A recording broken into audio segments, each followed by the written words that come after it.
Al, focus up, buddy. We're Yep, live. yep. I'm in. Ready to So it's roll. yeah, it's February 16th. It's Friday. Um, Episode number 19. Episode 21.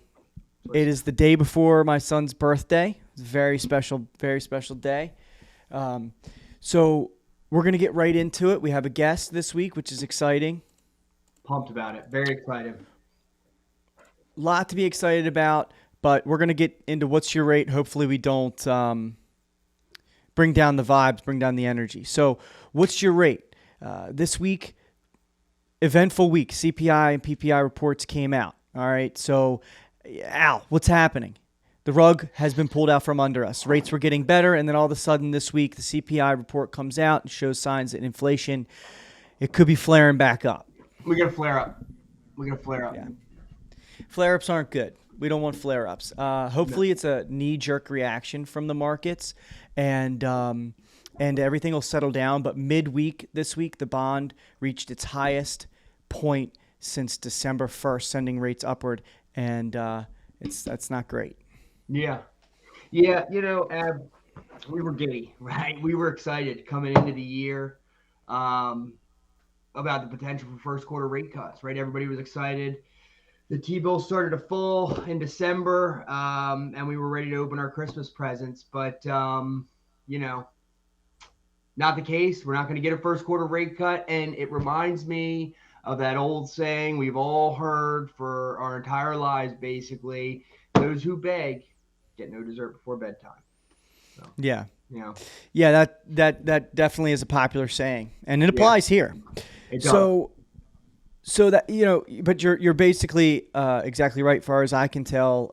Speaking to our lender partners and the people that price these rates and come up with other stuff, they were already building in these rate cuts into the rates. They were building first quarter rate cuts into the rates, and now it's looking like those rate cuts have been pushed out to second quarter. They keep getting pushed out. So the lenders are pulling out some of those already built in rate cuts. So I think it's going to probably make for a little more volatility in the next 4 to 6 months. Hopefully not, but that's what it's looking like. More volatility as far as rate goes. Yeah. So not the exciting news we were hoping for. And it's very reminiscent of the Super Bowl when we thought the 49ers were going to save us from a year of hearing about Travis and Taylor and Patrick Mahomes and his wife and now and then the 49ers blow it and the Chiefs win the Super Bowl. Now we have to hear about all this garbage for a year and hear Travis Kelce yelling and singing at parades and but the Chiefs are just better than everybody and they win games in the playoffs, and hats off to them. But good for us. Right, the good news for us is that we don't have to go through a whole year of misery because there's a chance for rate cuts next quarter. So, silver lining. Yep, and just to wrap up, that's your rate. Rates are up this week, pushing up back into the sevens. Yeah. But the Fed is manipulating rates so heavily that their stance changes on a dime. So we'll just see what happens. Next week could be a different story. We'll just have to keep our eyes on things and try and keep people informed. If you're in the market, stay informed. Update your pre-approvals and all that good stuff, and you'll be fine. Keep an eye on the Treasury bill. That's going to determine rates. If you want to know where rates are going or how they're faring that day, keep an eye on that 10-year T-bill. Right now we're pushed up to 4.3. At one point we were down under 4. So that starts coming down, that means rates are coming down. That keeps going up, that means rates are going up. So, yep. The more you know. Yep. Well said, Alvin. All right. So we're going to move on to our next segment. The next segment this week is FAQs, Al. FAQs. Yes, sir. Fantasies and quests. Facts and queries. So, all right. So we went to the hotline this week, and I think we got another good question. So, and we always get to ask this. So, what is typical documentation needed for the mortgage process? Just for real, we already did that. We just did this like 2 shows ago. We did this. We talked about this. Did the whole thing. You sure? I'm 100% positive. We covered all of this. We did this in a show. Are you you're gonna be grumpy about this? We can repeat ourselves. It's okay. I think that the documentation bears repeating. So could you just humor us? I hate that we're doing this. You gonna be a little brat about this, dude? For real? No, it's fine. Let's go. All right. Can you just shake it off and be enthusiastic about it? I'm enthusiastic. I'm happy. All right, man. You know we have a guest. All right. Get it together. All right. So I'm gonna I'll get us started because Al is being a diva about repeating ourselves. So things that you'll need for the mortgage process. We're going to start off with your full name, date of birth, social, current address. Al, I got the ball rolling for you. What documentation do you think is necessary? W2. Would you say? W2 space. All right. Dude, you got to get your shit together. All right, I'm ready. I don't know what you just said. All right. Don't do the mumble thing where you're grumpy and you don't want to do the segment. And I'm not. I'm happy. I'm ready. Let's do it. All right. So, all right. What are the things that we need, Al? Nice. Okay. Nobody can understand what you're saying. Can you not? Can you just not? Dude, you're killing me. All right. W-2s, pay stubs. What else did you say?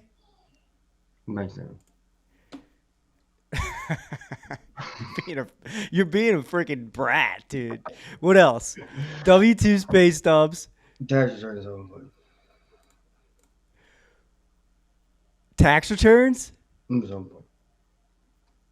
What are you saying? Dude, you're a freak. All right. So, I think what Al's trying to say is we need 2 years W-2s. Ooh, W2. 2 years. You just mock me? Mm-mm. 2 years W-2s, 2 pay stubs. There's someone watching us. You can't mock me while we have someone watching. This is a show. Pay 2 pay stubs. For 28 years. Pay stubs, W-2s. Did you say bank statements? I don't know if you said bank statements. I said it clearly. Watch the replay. I said it very clearly. We will watch the replay. I said it very clearly. You can hear it plain as day. I couldn't have been any more clear. And I'll tell you what, if they didn't hear it, tell them to go back and watch 3 shows ago. Yeah, nice. Nice, dude. All right, so in recap, Al was a spoiled, rotten brat and just mumbled his way through the fact that we'll need 2 pay stubs, 2 W-2s, 2 months bank statements, and I think he said tax returns and may have mumbled and grumbled through self-employed, if you're self-employed. Yeah, that's right. Nice, dude. So if that wasn't clear enough for folks, tell them to go back. For whoever our caller was, tell them to go back and watch 3 shows ago. Yeah, nicely done. All right, so nailed it. That's frequently asked questions, where we go over a question that we were asked, a question that we claim to have been asked. Perhaps we made up the question, and certainly didn't. Prove it. And sometimes Al gets a little. I mean, high school, little known fact. Al and I, have known each other for a long time, and in high school, his senior superlative was most dramatic. And most dramatic. And what else? Most likely to. I don't know what. I don't know if I want this one out there either. Well, I got most dramatic and biggest mooch. Most dramatic and biggest mooch. Let's move on. But I also got top 12 most wanted. So. Oh, yeah. Relive those glory days. Al was a stud in high school. It's all I got. Probably can't tell now, but he used to have it. All right. let's move on to our final segment before we bring in our guest. So this segment it's a new segment that we're trying out where we take a topic in the mortgage world and we debate one side of the topic. We don't necessarily agree with the stance that we're taking.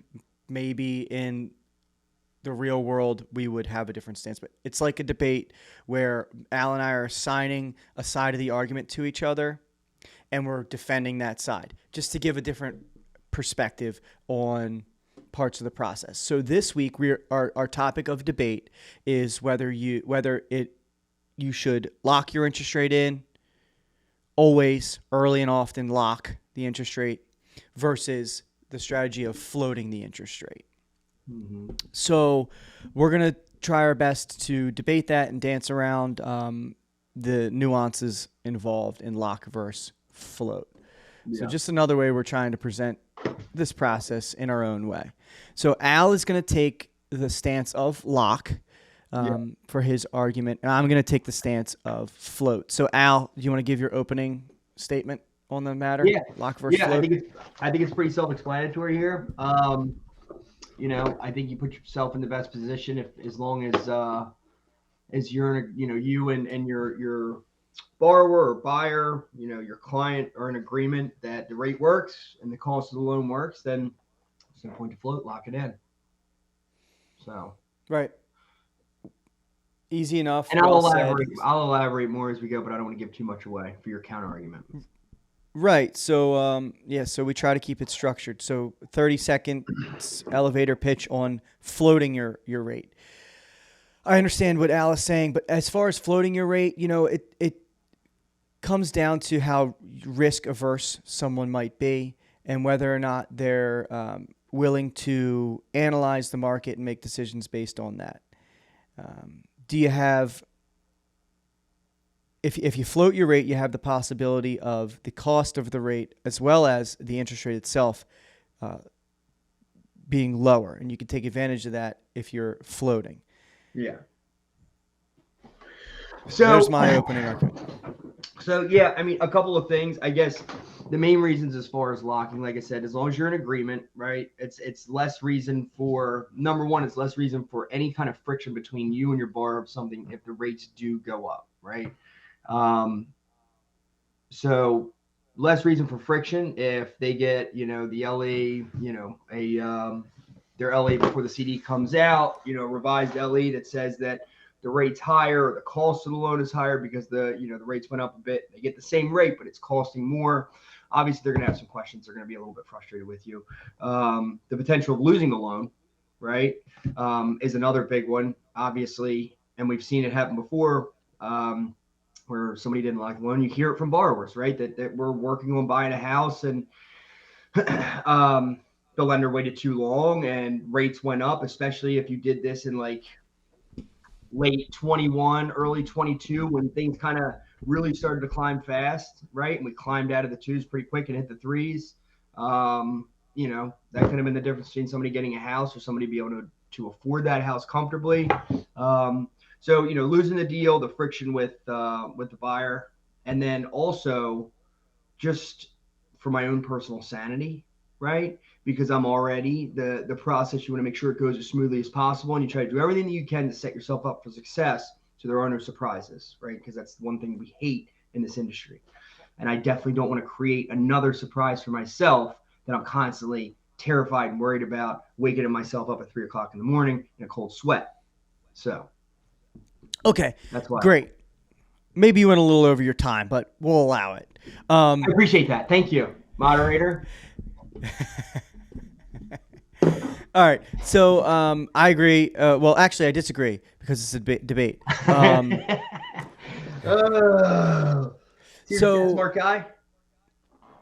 So my rebuttal to all of that is you have to have a conversation with the borrower and say, look, obviously, if their debt to income ratio is 45%, you're not gonna be, and like I brought up in my open argument, risk averse. You're gonna want to avoid all risks. Now, if you have a little bit of flexibility in your debt to income ratio, and if you're communicative from the lender standpoint to the borrower and saying, here are the risks, here are the perks, and you communicate what's going on in the market, why you're making the decisions you're making to float or lock.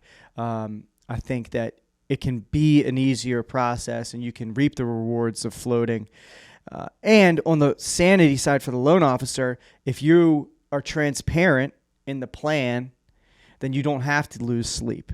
You're keeping them informed on a daily matter. Now, maybe it's a little extra work because if you lock it, that part of the process is behind you and done. The other part, which, it's a reality, and maybe the consumers can do themselves a favor and not be this way. But sometimes when you lock in an interest rate, rates go down, and those borrowers want that lower interest rate. And sometimes what that means is they go to another lender or bank. Yeah. Which isn't cool because we're working really hard and we don't get paid unless loans close. But it's a part of the business and it happens. But to act like that's not part of the lock versus float, would be just untrue. Yeah. So Al, closing argument, and then we'll bring Mariana in. Yeah, no, I think we both made good points. I think it's situational. To your point, if we're in, I guess if you're at this point, if we were, back in mid 2021 again, and rates are 2.25, obviously you're going to lock right away. In a situation like now where, things aren't going to necessarily go up too much higher. I don't think they can go up too much higher.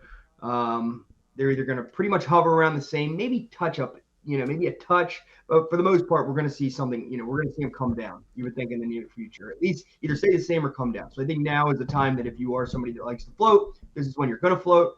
I still, even now, if the person I'm working with, is comfortable with the rate, the payment, the cost, I'm going to lock it in just to avoid the stress. And to be completely honest, I think I provide a high level of service to the folks that I work with to where,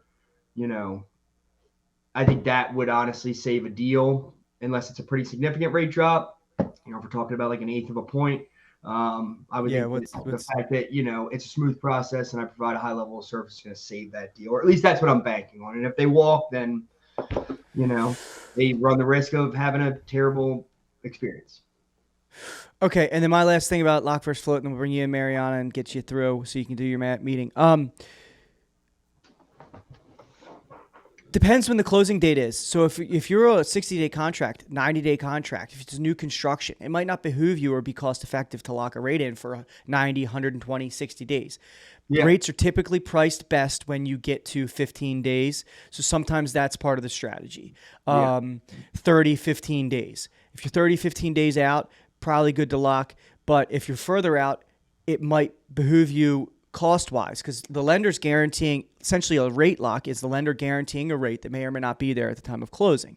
Sure. So they're taking risk to lock a 45, 60, 90, 120 day. So they add in fees for that. So you got to play with that a little bit. So it is nuanced. It is. It's not quite as black and white as one would assume.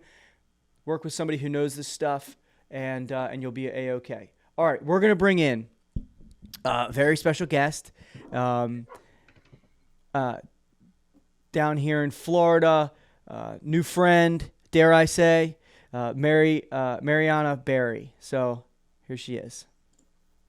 Hi, guys. Hey, Mariana, how are you? Good. How are you? Doing well, thank you. I have a bunch of people coming into the office right now. So 1 second. Oh, really? Impeccable time. Hello. Hi. So, hi, Mariana. How you doing? Thanks for sitting through that all of our show. What'd you think? Yeah, of course. No, it's great. I'm on Al's side on this time. I had a deal fall through because the rate was not locked, and then she couldn't afford it, even though we were having a 2-1 buy down. Still, oh man, fell through like a week and a half before closing because it wasn't locked. And I mean, it's terrible for everybody. It's terrible, obviously, for the buyer because they don't get the house. It's terrible for you, right? And that loan officer's definitely kicking. I mean, they're sweating it. They're, struggling with that. So I don't know. But Adam did give me the easier argument there. Yeah. So, I'll take it. I did win though. So as long as we're all in agreement that Al won the argument, that's all that matters. Yeah. Yeah. So, whatever. You can't give him. You give him an inch, he'll take a freaking mile. You can't give that to him. Well, we just went past Valentine's Day, and it's that thing that I'm sure you guys say it to your clients too. It's like date the rate and marry the house. Right. We can always find a way to refinance later, and that's what we've been telling our clients, because everybody keeps waiting and hoping that rates are going to go back to 2-3%, and I'm sure you guys. They're not. No, they won't. Yeah, it's never. Won't. I So- don't see it. But who knows? I would say it's never going to happen, but I don't know. Nobody knows. It's never going to happen. I don't think they'll ever go to twos again. So Well, the problem is you see the low lows, right? But then we get to the highest highs. Like, I'm happy if they stay between like 4 and 6, right? As opposed to going to between 2 and 8. Like, I'd rather, work with this kind of a margin. So, Al. Yeah. One thing, and then I have some questions for Mariana. I got a producer in my ear asking if you can pay attention to where your face is on the screen. You keep floating off camera, dude. Sorry about that, Ab. All right. Sorry about that, Ab. Well, it's not me. It was the producer. I'm more of a radio guy. That might have been Hal. That might have been Hal Butte that was saying that. All right. So, Mariana, how does it feel to be? I saw that you were Young Brazilian Realtors Newcomer of the Year.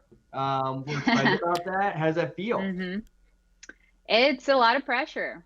Yeah. But it's fun. It's exciting. Yeah, love that. Yeah. That's awesome. So, Young Brazilian Realtor. Yeah. What was this distinction? I made that up. I'm sorry. You made that up? He did. I just went with it. You're adorable. How pretty are you, Ab? You're adorable. I just want to put you in my pocket. All right. So, Mariana, we'll get to the real hard-hitting questions. So, first things first, Mariana, can you tell us a little bit about my team leader? Hi, how are you? What's up, Katie? Oh, yeah. She can't hear. So you know what? Maybe we'll use that segue. So Katie's your team leader. You've recently transitioned to a new team. Can you tell us a little bit about moving to a new team as a real estate agent? Why it might be important to be aligned with the right people, and then how are you fitting in with the Perlux group? Right. So I'm fairly new to real estate, and I right away decided that the best option and course of action for me would be joining a team. And coming in as brand new, you kind of don't know where to go, what to look for. And I ended up on a team that I thought it was a good option. I learned not as much as I wanted to, but I did learn a bit, and it just didn't work out. Just happened that I came across Katie and Janelle with the Perlux group, and it was an instant connection. And I think it's very important to joining a team, not only seeing as on the business side of the things with what they can provide to me as being a team member, but also on the relationship side.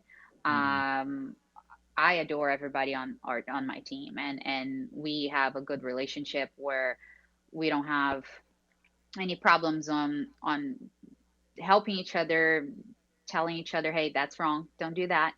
So I think that's a big piece too, and just enjoying being around each other, and having to drive 40 minutes to go do listing pictures with the whole team, and we'll carpool and we'll be together and we'll enjoy doing those things. That's great. Yeah. You gotta like who. I mean, it's real estate and mortgages are funny because you can feel as if you're a you're a loner. It's sales, but I mean, really, you are going to a place of work. It is your job, so you definitely have to enjoy going where you're going and being around the people. So, Yeah, Yeah. I think I agree with you, Mariana. I think Well, yeah, what you the get to work what every day. How fortunate are you? Just to finish your thought real quick. You know, good for you, Yeah. Ab. I'm yeah. happy for you. So you got to like who you work with, but they got to provide stuff for you, but you know, you have to feel good about it too if you're going to put forth your best effort. And it's sales. We got to Right. be on for Yeah. people. So you're not going to Yeah. be on if you've got some knucklehead being a drama queen about, you know, what we need to bring to documentation. It's going to tick you off and then, you know. Yeah, So all I right, understand. so I do have a Prolux Group. question. Well, I was going to say, so Mariana, we've talked about this in a couple of past episodes, right? About the, where things are going to go from here, right? We're kind of in a unique position where we came out of a really hot market in, in 21 and 22, and then, as rates went up, it kind of slowed down. So, as rates kind of tick back down, what do you think is going to happen down there, in your market? How do you see things going? Um, it's kind of bringing back to the whole thing that I told you guys about dating the rate and marrying the house. Yeah. It's how do you say it? Like the demand, right? Like as the rates, there's so many people that keep telling us, "Hey, we're waiting for the rates. We're waiting for the Yeah. rates. We're waiting for the rates." And I feel like as soon as the rates go below any close to 6, right? Everybody's gonna come out to purchase, and that's just gonna drive the value of the homes. Is just gonna be Yeah. a bidding war all over again, and we're kind of getting. Oh no. We lost Mariana. Oh no. I mean, she was on to something good too. She was on fire. There Oh she my is. God, she's Hey. back. Oh wow. All right, so hold on. My headphones. Al. Okay, Mariana, real quick. You said there's going to be bidding wars, and I'm with you on that. I think that we're going to see a ton of that. It's going to be bad. Yeah. What are you seeing right now? Like, are your buyers having a hard time? Do they have leverage in your market? What are you seeing right now as far as how many offers listings are getting, or how long they're on the market for? Like, what's the temperature? They're sitting. It's unfortunate listings are sitting a little bit longer. We have quite a few listings that are sitting, and we see interest, but it's just they're not moving. And with buyers, they do have the leverage where they don't have competition, so they can negotiate much more. And we're like, just bring your best offer, and we can go. Right. Yeah, I think it's a combination of the folks that are out there looking. The rates are a little bit too high for them, and then the folks that are afraid to sell their houses because they already have this low interest rate that they don't want to get rid of. So they've outgrown their house, or they don't want to be there anymore, but they're afraid to move to lose the rate, which is just ridiculous to me. I'm on that situation. Adam, I met Adam last year when I was still on the other team, actually, and we kept in touch. We became friends, and not only that, I'm also his client, and we work together personally, but also with our clients. And I'm going through that.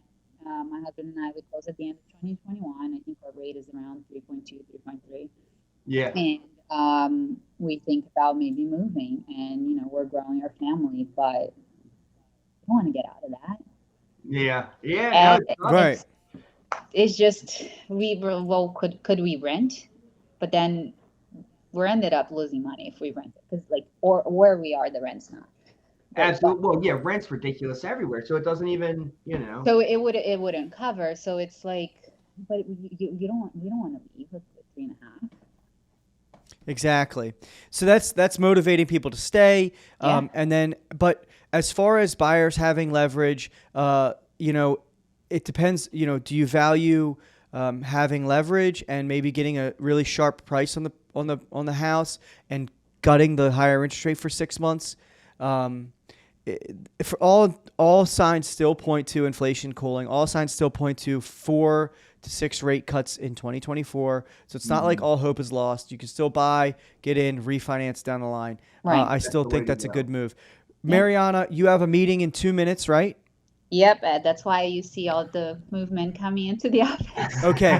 So last thing, real quick. So Mariana, what area of Florida do you service? What is your home base as far as service goes?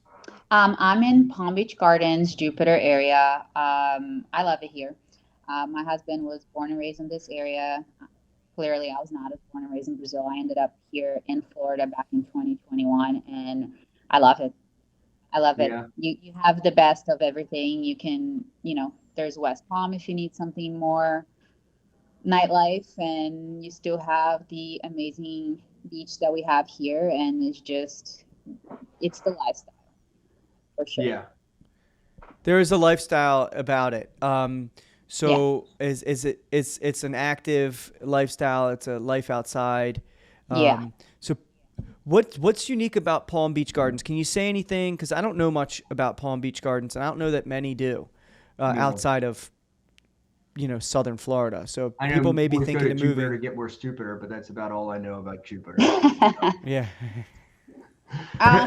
Jupiter is more of like that quiet luxury beach town. You see a lot of that. Palm Beach Gardens, it is a little bit more of a city feel. You have the Gardens Mall, you have all these business and culinary, which is amazing down here. And and you're just like a 10-minute drive from the beach. One of the best ones, Right. Juno Beach. Yeah, Juno Beach Great. is cool. Yeah. All right. Well, Mariana, thank you so much for A, sitting in and watching our show, and Yeah. B, obviously being a guest. We loved having you. Thank you so much. Maybe we'll have you on again when you have more time, and Yeah. we can really get into some nitty gritty. But Yeah, I would appreciate love you. that. Yeah. Such a I pleasure was meeting you, thinking we Mariana. were gonna discuss aliens like last episode, but Right? Oh my God! you guys cut You the watched? aliens. You're definitely From the coming day on that I again. come, you don't talk about aliens. Okay, so real quick, which side are you on? In terms of what? In terms of the Aliens. that was the debate. I said there is, and Adam said there isn't. I think there is. The universe is way too big to be just us. Right? Love that. There's So I something think out there. I can't say that it's aliens, that kind of stuff, Right? like ET home. I don't know if that's what it is, but it has to be. has to There's be. no way that the universe being as big as it is just we're just us, just one planet decided to have life. I don't know. Right. There's no way. There's just no way. all right. All right, so I think the argument probably that. rather should have been, are they among us? Have they visited? Versus like, are they on a distant, like, might as well be know. the different freaking galaxy? Are they sitting on are they little minuscule like organisms? Yeah, probably. See, Mariana, Adam lost the debate last week, and now he's trying to backpedal, right? See what happens. I don't know. Could they be more developed than us and we don't even know they're around? That's what I'm saying. I mean, Who we've been knows? extinct. We've been knocked to almost extinction, what, 4 times, I think? So, and now we're here, so. They're probably either some form of like vegetation that evolved into like having a mind somehow, like So, like walking mu- carrots and a beet that Yeah. talks? Well, no. So, all right. So, look, listen.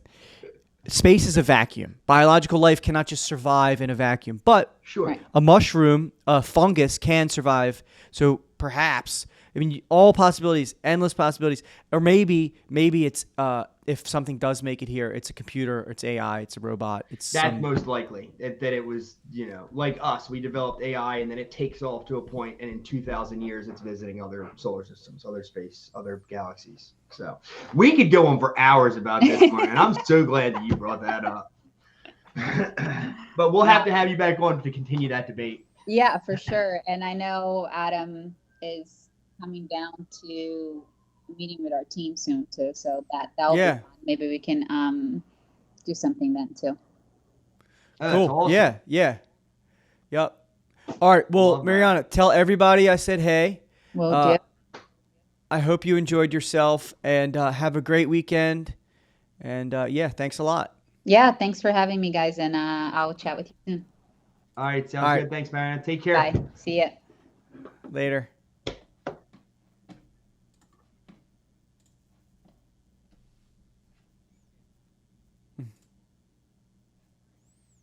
I told you.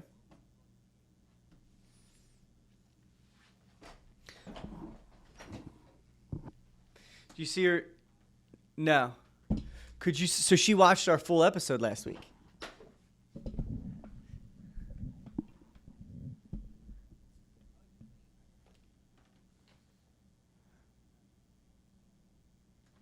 Stop.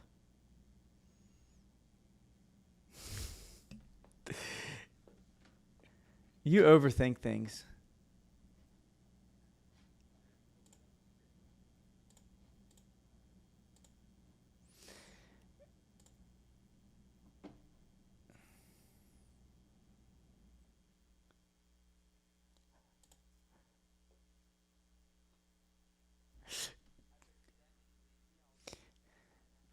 Can you see the Can you see the? You couldn't see the waiting room.